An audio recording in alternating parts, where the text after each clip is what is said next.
Amén. Muy bien, vamos entonces a la palabra del Señor y vamos a seguir con esta serie que estamos estudiando de Jesús nuestro Señor, Salvador y Maestro, y a la segunda parte específicamente del tema de Jesús y el Espíritu Santo, hablando en este sentido de lo que el Señor Jesucristo explícitamente nos enseñó acerca del Espíritu Santo, y en esta ocasión enfocándolo directamente a la practicidad. Mucho hablamos acerca del Espíritu Santo, mucho hablamos acerca de la importancia que el Señor Jesucristo le dio al Espíritu Santo al hablar acerca de Él, al enseñarnos acerca de Él. Y es precioso tener ese conocimiento, es precioso tener, saber cómo el Espíritu Santo nos acompaña, cómo el Espíritu Santo nos guía, cómo el Espíritu Santo nos convence de pecado, cómo nos enseña y nos da luz acerca de la palabra. Pero todavía es más precioso ver cómo el Espíritu Santo nos ayuda a ser transformados día a día, de tal manera que todo ese conocimiento que recibimos acerca de quién es el Espíritu Santo se vuelva práctico y lo vivamos día a día, que realmente tengamos ese fruto del Espíritu, esa paciencia, esa benignidad, esa templanza, ese dominio propio, esa fe que tanto necesitamos en nuestro diario vivir. Yo les puedo decir que día a día, cada que me levanto, que me voy a ir al trabajo, que estoy en el trabajo, que llego a donde tienen su casa, en familia, etcétera, etcétera, cada día más y más me queda claro la gran necesidad que tengo del Espíritu Santo en mi vida para poder dar ese fruto y que se vea de manera práctica en mi diario vivir. Y esa es la realidad en cada uno de nosotros como creyentes. Necesitamos el Espíritu Santo de manera práctica. Y dice la Escritura en Juan capítulo 15 versículo 26, aquí hablando el Señor Jesucristo, y que fue algo de lo que estuvimos hablando la semana pasada. Dice así: a ustedes, ¿a quiénes? Muy bien, recuerden, este puede tener un enfoque, según algunos teólogos, específicamente para los apóstoles en ese momento. Yo en lo personal soy más de la postura de que creo que nos toca también a nosotros, que esto también llega a nosotros. A ustedes yo les enviaré al abogado defensor, el Espíritu de verdad. Él vendrá del Padre y dará testimonio acerca de mí. Aquí quiero subrayar esa parte: dará testimonio acerca de mí. La palabra que utiliza aquí para referirse precisamente a testimonio es la palabra en griego que es martireo. Martireo. ¿Le suena por ahí la palabra mártir?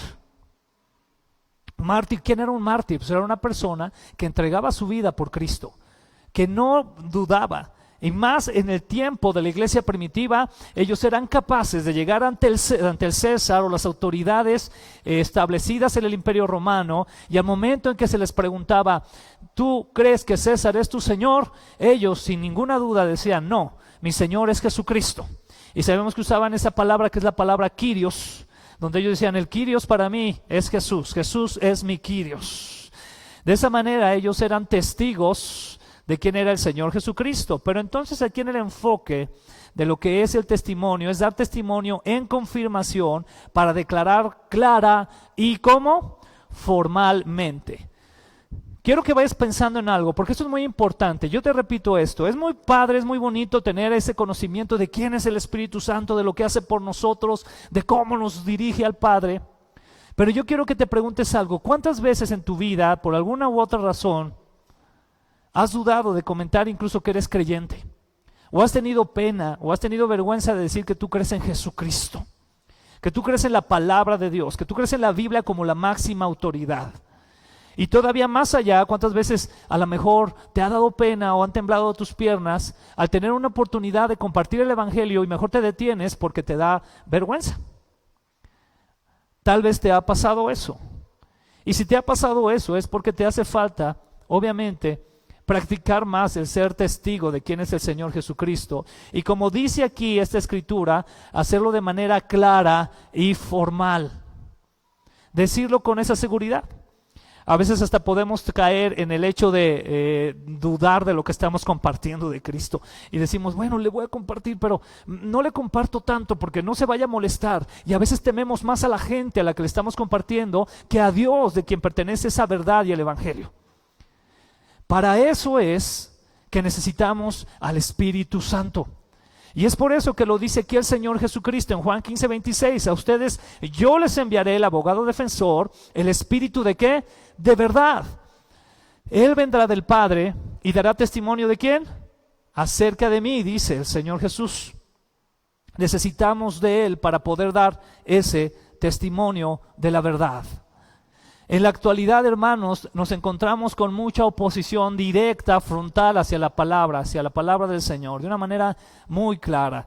Tenemos leyes que están queriéndose gestar en contra de la familia, leyes que se quieren dar en contra de la vida, leyes que quieren pegar directamente hacia la cosmovisión bíblica. Y yo quiero que tú y yo tengamos muy en claro lo siguiente: si tú eres un creyente, si tú eres una persona que por la gracia de Dios has venido a los pies de Cristo Jesús, tu cosmovisión debe de ser una cosmovisión bíblica. ¿Qué es esa cosmovisión? ¿Qué es eso de cosmovisión? Es la manera de ver el mundo.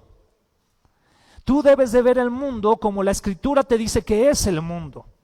Tú debes de ver el mundo a la manera que Dios te enseña a través de la palabra, por medio del Espíritu Santo, que es el mundo. Pero muchas veces tú y yo queremos ver el mundo como nos conviene, como más nos acomode. Aunque sean los 70, 80, 90 años, no sé, o menos, que podamos vivir en esta tierra, quisiéramos acomodar incluso la cosmovisión de Dios a nuestra propia cosmovisión. Y no podemos hacer eso si somos verdaderos creyentes. Si somos verdaderos creyentes, por medio del Espíritu Santo, debemos de tener la cosmovisión bíblica. Es por eso que encontramos lo que acabamos de leer ahí en Juan, que el Señor va a enviar o envía el Espíritu Santo para guiarnos a toda verdad. Mira, esta oposición o estas oposiciones que el día de hoy encontramos en la sociedad, que van directamente en contra de la familia, están llenas de mentiras, están llenas de confusión. Nos tratan de vender ideologías que son ilógicas, que son incongruentes incluso. Y muchas veces nos vamos con esas ideas porque no estamos empapados de la cosmovisión bíblica. Dice Mateo, capítulo 24, versículo 35. El cielo y la tierra desaparecerán, pero mis palabras no desaparecerán jamás. Si tú confías en la Escritura, debes de tener muy claro que la palabra de Dios reflejada ahí en la Escritura es algo que nunca va a desaparecer, es algo que va a permanecer por siempre, la palabra de Dios. Y esa palabra de Dios debe de empaparte de esa cosmovisión para enfrentar tal oposición. Quiero ponerte un ejemplo muy claro acerca de ella, porque estamos hablando de practicidad, ¿amén? Aquí estamos dejando un poquito la teoría a un lado y estamos hablando de lo práctico. Leyes en contra de la vida. Por ejemplo, actualmente hay una ley europea que ya desgraciadamente ya se dio el siguiente voto para lo siguiente. Dice aborto como derecho humano. Votó la Comunidad Europea y votó a favor de que el aborto sea un derecho humano. Esto es totalmente contradictorio a los derechos humanos, para empezar. Esto es un informe que se llama el informe Matic. Tú puedes buscarlo en internet, te puedes dar cuenta cómo hubo oposición a esto, cómo se estuvieron juntando firmas, pero aún así, en gran mayoría, la Comunidad Europea votó a favor de que se vea el aborto como un derecho humano. Y es increíble. Por lo siguiente, quiero mostrarte algunos datos muy importantes. El primero es la Declaración Universal de Derechos Humanos de las Naciones Unidas. En su tercer punto, de los 10 más importantes que tiene, dice lo siguiente: ¿el derecho a qué? A la vida. Todos tenemos el derecho a la vida y a vivir en libertad y con seguridad. Es contradictorio totalmente el pensar que si el tercer derecho de los 10 derechos más importantes de los derechos humanos es el derecho a la vida, pensar entonces en el aborto, en matar, porque no es otra cosa sino eso, es acabar con una vida. Y hay mucha discusión y mucho debate en cuestión de que si es una vida o no, pero tú puedes ir con cualquier médico o biólogo y él te va a decir que en el momento en que dos células se unen, comienza la vida. No es ni siquiera algo que lo podamos expresar en este momento sobre un aspecto religioso, sino por un aspecto científico, por ejemplo. Y aquí vemos cómo este tipo de leyes se está levantando en contra de eso. vemos esa incongruencia. Yo quiero que te quede muy claro esto, porque hay incongruencia en las posturas que se presentan. Se desdicen, unos están a favor de una cosa, otros a favor de otra, pero al final de cuentas chocan sus pretensiones. Pero aquí quiero repetir algo muy importante. ¿Estás listo para esto? Nuestra cosmovisión debe de ser la cosmovisión ¿qué?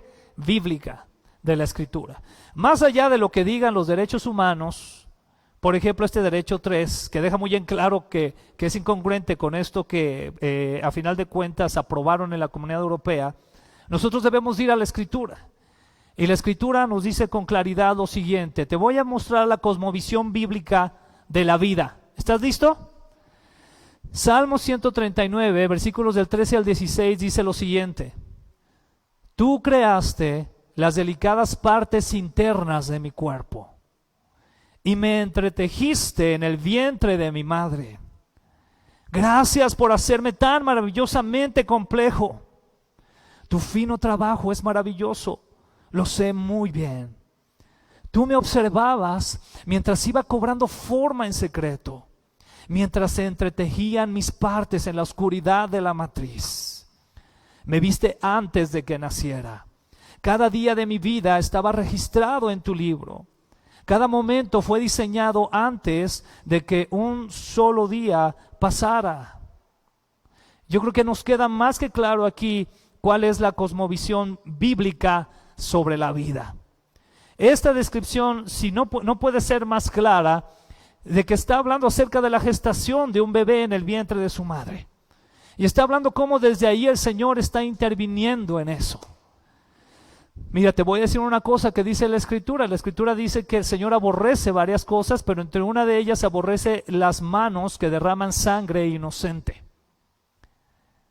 Tú dime quién está defendiendo a estos pequeños que están en gestación, a estos seres vivos que se están gestando en el vientre de su madre. ¿Quién los está defendiendo? Pues deberíamos de hacerlo nosotros.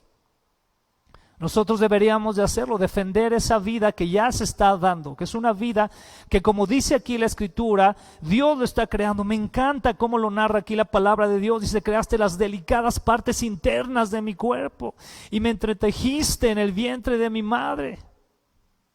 Gracias por hacerme tan maravillosamente complejo. Pero tú y yo no tendremos la capacidad de tener esta cosmovisión bíblica y de ser testigos de manera clara y formal si no anhelamos precisamente esa llenura del Espíritu Santo en nuestras vidas. Y yo quiero que te quede muy claro esto, hermano. Sabemos, como lo dije la semana pasada, que al momento en que tú y yo venimos a Cristo, somos sellados por el Espíritu Santo como propiedad del Padre. Pero constantemente la Escritura nos está invitando a ser llenos del Espíritu Santo. Y esas Escrituras están dirigidas a creyentes ya, personas que ya habían creído el Evangelio. Y el Señor les dice: sean llenos del Espíritu Santo. Antes sean llenos del Espíritu Santo. Qué importante es ser llenos del poder del Espíritu Santo. Pero si tú no estás buscando la presencia del Padre, si tú no estás buscando al Señor en oración, si tú no estás anhelando que Él te llene con su presencia, difícilmente vas a ser un testigo que hable acerca de Cristo Jesús de manera clara y formal, de lo que dice Él. Qué importante es esto. Es entonces que nos debe de quedar muy claro el que debemos de estar testificando en medio de la oposición por el poder del Espíritu Santo. No es un poder de nosotros mismos como seres humanos, sino es un poder que viene del Espíritu de Dios. Marcos capítulo 13, versículo 11 nos dice, fíjate muy bien cuál era la postura de los creyentes en ese tiempo. Cuando los arresten, ¿alguien lo han arrestado aquí por Cristo? Creo que no, ¿verdad? No hemos llegado a ese nivel. Cuando los arresten y los sometan a juicio, no se preocupen de antemano por lo que van a decir. Solo hablen lo que Dios les diga en ese momento, porque no serán ustedes los que hablen, sino el Espíritu Santo. Hay quienes de alguna manera han malinterpretado un poco este versículo y han dicho que realmente no necesitamos estudiar la Biblia, las Escrituras. Pero la realidad es que ese no es el contexto de este versículo. ¿Estás de acuerdo? Aquí nos está hablando de una situación muy seria, hermano. ¿Y sabes cuál situación es? Que un día alguien pudiera entrar por esas puertas y llevarnos presos por la palabra de Dios. ¿Tú estás preparado para eso? ¿Sabes por qué? Porque cuando alguien entre por esas puertas y venga con eso, todo lo que sabemos de teología y todos los cursos que hemos tomado, no nos van a servir de nada si no tenemos el Espíritu Santo. Si alguien entra por esas puertas y nos dice, usted está predicando de algo que está prohibido en esta nación, y si usted no está lleno del Espíritu Santo, simplemente va a decir, no, yo creo que entré aquí porque pensé que era el restaurante de lado, ¿verdad? Y se va a ir. Pero entonces aquí pone en contexto este momento, cuando los arresten y los sometan a juicio, no se preocupen de antemano por lo que van a decir. ¿Sabes por qué? Porque precisamente las autoridades van a querer o iban a querer poner en duda, o pusieron, mejor dicho, en duda, lo que era el Evangelio. Y ellos les decían, como bien también le dijeron al Señor Jesús, ¿verdad? Oye, dicen que tú eres el Mesías. Y el Señor Jesús decía, ¿verdad? Yo vengo a dar testimonio de la verdad. Y entonces también se le preguntó, ¿y qué es la verdad? Entonces comenzaban a poner en juicio. ¿Te das cuenta? ¿Sabes una cosa? Es que la realidad es que todos los cursos que tú tengas, si no tienes el Espíritu de Dios guiándote, no te van a ayudar para contestarle a esa autoridad en ese momento. Vas a necesitar de la guía del Espíritu Santo. Y dice, solo hablen lo que Dios les diga en ese momento, porque no serán ustedes los que hablen, sino el Espíritu Santo. Oye, es que no, ¿cómo crees? O sea, pues una mujer debe tener el derecho pues, sobre su cuerpo de abortar un niño. Actualmente en la Ciudad de México ya es posible abortar un bebé a los 5 meses. ¿Tú sabías eso? Si una muchacha menor de edad llega y dice que fue abusada sexualmente, sin mostrar pruebas, no es necesario que muestre pruebas, ella tiene el derecho de abortar un niño hasta de 5 meses. ¿Qué le vas a decir a esas personas? ¿Cómo vas a oponerte por medio de la palabra a eso si no estás lleno del Espíritu de Dios? Porque ahí es donde se va a dar este tipo de pelea. Yo muchas veces les he dicho a los muchachos, ¿verdad? Platicando así entre amigos y hermanos en Cristo, ¿verdad? Les digo, yo a veces no estoy muy a favor de esos debates teológicos, ¿verdad? De que si la salvación se pierde, que si no se pierde, que si el Señor va a venir en el rapto, no va a venir, que si estamos ya en el milenio, no estamos. Digo, yo siento que, bueno, es importante, pero deberíamos más bien estar debatiendo estas cuestiones. Estas cuestiones que realmente atentan contra la palabra de Dios, directamente contra la vida. Y veo poco al respecto. Veo poco. Veo los canales de YouTube llenos de cuando algún pastor famoso ya se levantó a criticar a otra pastora o pastor, no sé. No me quiero meter aquí en problemas con eso. Y los veo con un montón de views. Increíble. Pero no veo que alguien se levante de una manera clara, estamos hablando del testificar, amén, de una manera clara y formal para exponer precisamente esa cosmovisión bíblica. Hermano, la realidad es que solo con el poder del Espíritu Santo podemos hacerlo. Solamente con esa dirección. Y el Espíritu entonces nos dirá qué hacer y cómo guiarnos hacia ese tipo de situaciones. Ese es el contexto que podemos ver aquí. Entonces vemos al poder del Espíritu Santo para testificar, Mateo 3:11, y aquí vamos a ver 3 aspectos importantes. ¿Estamos listos? Mateo 3:11 dice aquí, yo bautizo con agua a los que se arrepienten de sus pecados y vuelven a Dios, pero pronto viene alguien que es superior a mí, tan superior que ni siquiera soy digno de ser su esclavo y llevarle las sandalias. Él los bautizará con el Espíritu Santo y con fuego. Aquí vemos algo que está mencionando Juan el Bautista. Juan el Bautista está mencionando algo muy importante, y es que él dice que él bautizaba en ese momento con agua a los que se arrepienten de sus pecados y vuelven a Dios. Y luego después menciona, pero pronto viene alguien superior a mí. Sabemos a quién se refiere, ¿verdad? Él está hablando que viene Cristo Jesús, venía Cristo Jesús y estaba preparando esa senda, como decía el profeta. Y dice, tan superior que ni siquiera soy digno de ser su esclavo y llevarle las sandalias. Qué actitud de Juan, ¿verdad? Ni siquiera soy digno de ser su esclavo. Y dice, él los bautizará ¿con qué? Con el Espíritu Santo y con fuego. Los teólogos han llegado a 3 conclusiones importantes acerca de este versículo que podemos nosotros ver. El primero es cuando dice Juan, yo bautizo con agua. Y esto tendría mucho que ver en nuestro tiempo, aplicándolo a nuestro momento, con ese testimonio público de tu arrepentimiento, purificación, y vaya, repito aquí, y testimonio público. Esto es muy importante para todos aquellos hermanos que quieran bautizarse, porque pronto vamos a tener bautismos. Esto les va a dar más luz de qué es el bautismo. Amén. Yo creo que en un mes, si Dios quiere. Y aquí dice entonces Juan que él bautizaba con agua. ¿Y por qué hacían eso? Quiero que te des cuenta de algo. Juan salía a lo retirado para bautizar. Realmente no estaba cerca de la ciudad. ¿Sabes qué pasaba ahí? Que la gente realmente se acercaba, la que realmente quería saber. Y se acercaban y escuchaban la predicación de arrepentimiento de Juan. Y la gente, ¿sabes qué hacía al bautizarse? Se arrepentía, pero al mismo tiempo daba un testimonio público. Eso es el bautismo, es parte de lo que es el bautismo. Sabemos ese simbolismo de morir a nosotros y nacer de nuevo en el Señor, pero es un testimonio público. Es como decir a toda la gente, mira, yo estoy renunciando a mis pecados, estoy renunciando a mi antiguo hombre y ahora quiero nacer de nuevo en Cristo Jesús. Y quiero que todos lo sepan. Eso es lo que está sucediendo aquí. Dice entonces Juan, yo bautizo con agua. Y ahora aquí quiero que vamos a hacer lo siguiente, una comparación.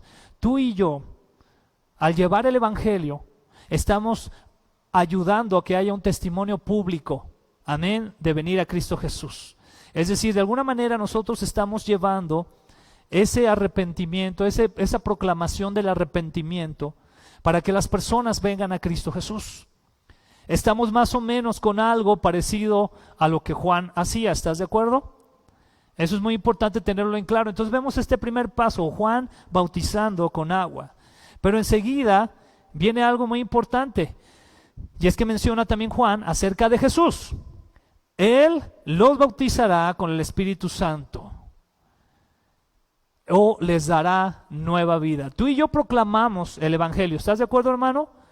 Pero mira, así hayas proclamado de la manera más bonita y hayan venido un montón a Cristo, tú no eres el que les diste nueva vida. Amén. Tú eres un siervillo usado por Dios. Si tú y yo somos esclavos del Señor, simplemente estamos proclamando, somos mayordomos del Señor. Un día nos pedirá cuentas, somos mayordomos de Él. Pero el que les da nueva vida es el Señor por medio de su Espíritu Santo. ¿Será o no relevante el Espíritu de Dios? Es muy relevante el Espíritu del Señor. Y aquí podemos ver también cómo a lo largo de la escritura, hace referencia a esto. Por ejemplo, en el Génesis, cuando el Señor formó a Adán, ¿qué fue lo que sopló en él? El Espíritu de vida. Sopló en él vida. Tú y yo, así de complejos que somos, como lo dice el Salmo que acabamos de leer, a mí me sigue pareciendo impactante cuando una persona muere. Una de las cosas que sucede es que pierde la luz de sus ojos. Eso a mí me impacta en lo personal. Y no quiero caer en lo místico, no me malinterpretes, pero es impactante. A mí me parece impactante que un ente, un ser que tenía conciencia, que tenía movimiento, de un momento a otro quede inanimado. Es el espíritu de vida. Y ese es el Espíritu de Dios. Y también lo podemos ver de manera muy clara en referencia a la conversación que Jesús tuvo con Nicodemo. Muy importante, ¿verdad? Lo que le dijo Nicodemo a Jesús. Fue a buscarlo en secreto y va y le pregunta, ¿verdad?, que acerca de lo que Jesús estaba enseñando, y Jesús le dice: Nicodemo, tú tienes que nacer de nuevo. Y Nicodemo, yo pienso de esta manera, responde de una manera sarcástica, porque le dice: a ver, Jesús, ¿me estás diciendo que tengo que entrar al vientre de mi madre otra vez? Está siendo sarcástico. Pero Jesús le responde también como ya sabemos que respondía, ¿verdad? ¿Y qué es lo que le dice Jesús? Ay, Nicodemo. Como Darío le hace así, ay, así. Bueno, pero dice: Nicodemo, o sea, tú, ¿verdad? ¿Entiendes esto? Que has estudiado tanto, ¿verdad? Eres un doctor de la ley y no te das cuenta lo que quiero decir. Nacer de nuevo en el Espíritu de Dios. Nosotros llevamos entonces esa palabra y el Espíritu de Dios trae esa vida que se requiere. Y enseguida viene algo muy importante, esto está muy bueno, ¿ok? Y es que dice que es con el Espíritu y ¿con qué? Con fuego. Muchos teólogos han concluido en lo siguiente, y esa es la parte que a veces no nos gusta, ok, me incluyo. Ahí les va. ¿Están listos para esto? Sí. Dile que tienes al lado, ahí te va, esto está bueno. Fíjese muy bien. Muchos teólogos hablan de que esto tiene que ver con las pruebas, las situaciones difíciles que vivimos. Yo sé que a veces hermanos en Cristo han cometido el error de llevar el evangelio a las personas y decirles que vengan a Cristo porque todos sus problemas se van a acabar. Pero no es así. Es muy diferente que venimos a Cristo y ahora le tenemos a Él y Él nos ayuda. Pero la realidad es que aún ya estando en Él somos probados y nuestra fe es probada. Y da la referencia, por ejemplo, lo que nos dice Primera de Corintios 3:13, también lo que nos menciona. ¿Qué es lo que nos menciona ahí, por ejemplo? Dice, pero el día del juicio, el fuego revelará la clase de obra que cada constructor ha hecho. El fuego mostrará si la obra de alguien tiene algún valor. No estamos hablando de salvación, ¿verdad que no? Estamos hablando que el día que estemos delante de la presencia de Dios, ahí se van a sacar las boletas de calificación para ver cómo nos fue en las materias. Y veremos con ese fuego del Espíritu de Dios que conoce la mente de Dios profundamente, veremos cómo nos va a ir. ¿Te fijas la importancia que hay entonces en el tener esa guía del Espíritu de Dios? Entonces, hermano, para ir casi cerrando, el conocimiento de la Escritura y el Espíritu Santo son bien importantes. Amén. Tú puedes tener mucho conocimiento de la Escritura, pero si no tienes el Espíritu Santo en tu vida, no te va a servir. Yo te he dado ejemplos de eso. Yo te he platicado alguna ocasión que, por ejemplo, en la universidad, muy específicamente en la carrera, por ejemplo, de filosofía, hay teólogos, hay incluso gente que sabe muchísimo de la palabra, que da clases en esa carrera, y que si yo me pongo a platicar con ellos, me dan la vuelta en la Biblia, me dan la vuelta.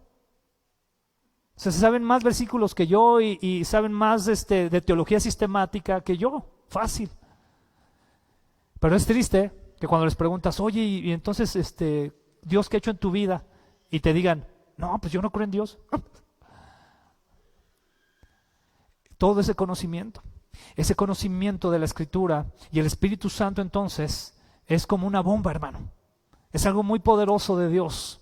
Recuerda que una de las palabras que se utiliza para hacer referencia precisamente de ese poder del Espíritu Santo es la palabra dinamis en griego, que tiene que ver, y de ahí viene la palabra dinamita, con ese poder, esa energía que nos da el Espíritu Santo de Dios. Mira, hermano, el Espíritu Santo de Dios moviéndose en tu vida te va a llevar a las Escrituras. De ahí es importante el conocerlas. Pero sí es importante que tengamos esto. Voy a terminar con lo siguiente, que es una parte esencial. No menospreciemos al Espíritu Santo. Creo que una de las situaciones que en la actualidad se ha llegado a dar, hermano, y esto yo quiero que lo guardes con mucho cuidado en tu corazón, ora por esto, yo no te quiero convencer de nada, amén, que sea el Espíritu Santo. Pero una de las cosas que en la actualidad ha sucedido es que le hemos dado demasiada importancia al conocimiento y a veces tomamos muy poca importancia o tomamos en muy poca importancia al Espíritu Santo. Eso está sucediendo.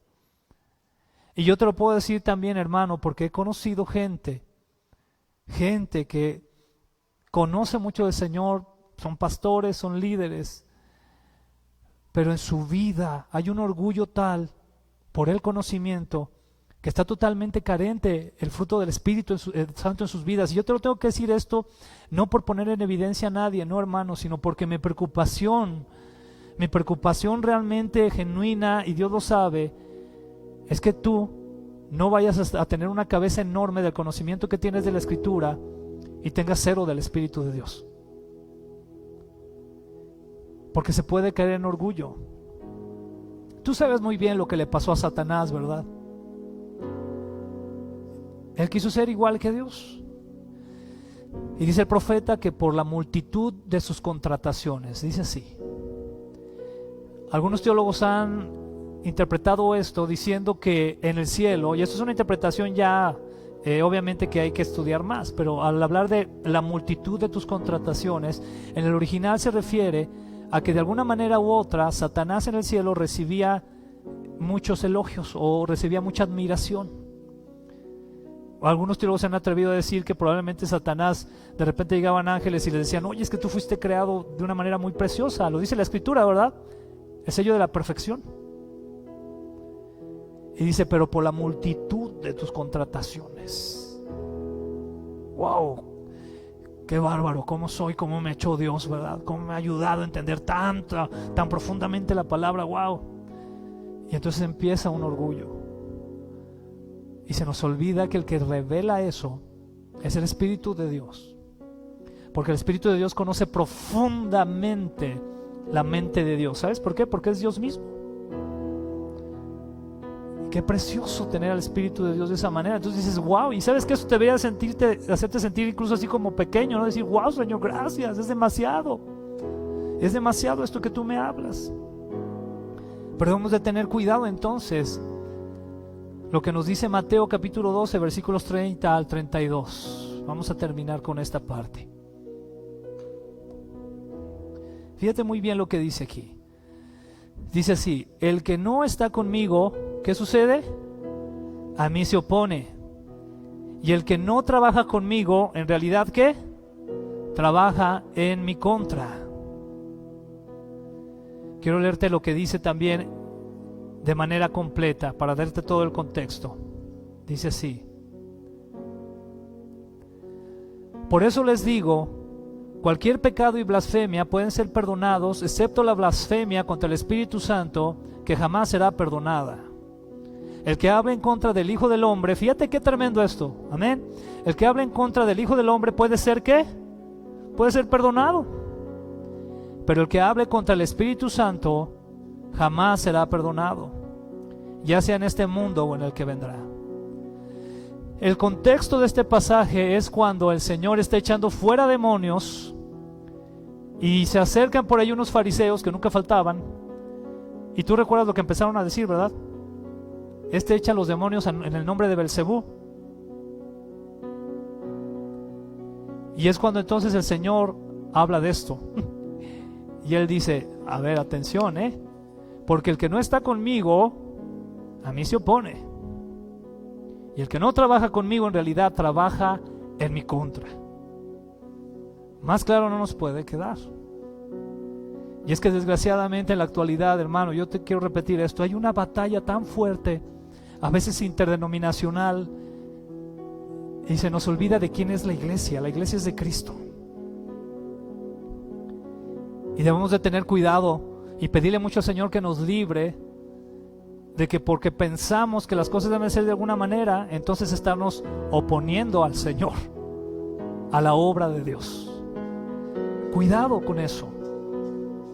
Fíjate muy bien, quiero leerte algo que viene en la nota al margen de la Biblia de Estudio de la Reforma, la Biblia que trabajaron de una manera muy preciosa el hermano R.C. Sproul y su equipo, muchos teólogos. Fíjate lo que dice acerca de este versículo. Dice lo siguiente: llamar a la obra del Espíritu, fíjate bien, llamar a la obra del Espíritu de Dios obra de Satanás involucra un rechazo explícito, voluntario y decisivo de la misma persona divina, que es la única que puede traer arrepentimiento. Creo que queda muy claro, amén. Cuánto cuidado debemos de tener. Mira, hermano, si tú un día ves algo que tú dices: no, es que esto no, porque está en contra de lo que dijo fulano y mengano, te doy un consejo, hermano: primero ponte a orar un buen rato antes de hacer cualquier comentario y antes de decir cualquier cosa y levantar la nueva dialéctica o ahí ¿cómo se llama? Pleito interdenominacional. Ora al Señor, ora al Señor. Dile a Él, dile: Señor, mira, es que esto que está diciendo este pastor como que no me cuadra, Señor. Y pídele a Él, dile: Señor, muéstrame, ora, busca la presencia de Dios. Porque si lo haces de la otra manera, hermano, te tengo que decir esto: lo que está saliendo ahí es tu carne, no es el Espíritu de Dios, sino que sale la bandera del equipo al que le vas. Y tú y yo debemos de estar en el equipo del Señor Jesucristo, guiados por medio de su Espíritu Santo. Vamos a orar al Señor. Padre, te damos muchas gracias en esta tarde. Te damos gracias por tu palabra. Te damos gracias, Señor, porque por medio de tu Hijo Jesucristo nos has dejado tan en claro, Señor, la importancia del Espíritu Santo. Nos has dejado, Señor, de una manera muy explícita por qué necesitamos del Espíritu de Dios, del Espíritu Santo en nuestra vida. Señor, ayúdanos a ser cuidadosos de lo que tú nos dices.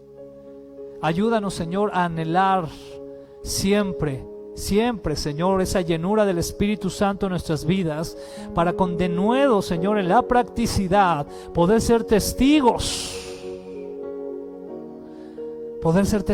Señor, del Evangelio y del poder de Dios. Perdónanos, Señor, si alguna vez en nuestra religiosidad, Señor, o incluso, Señor, en nuestra forma tradicional de vivir, a veces hemos atentado, Señor, contra algo que tal vez sí venga de ti. Ayúdanos a siempre pedir tu dirección. Ayúdanos a anhelar precisamente ese Espíritu Santo para que nos guíe a toda verdad. Ayúdanos, Señor. Ayúdanos, Señor. No queremos estar en contra de tu obra, en contra de ti. Líbranos de eso, Señor.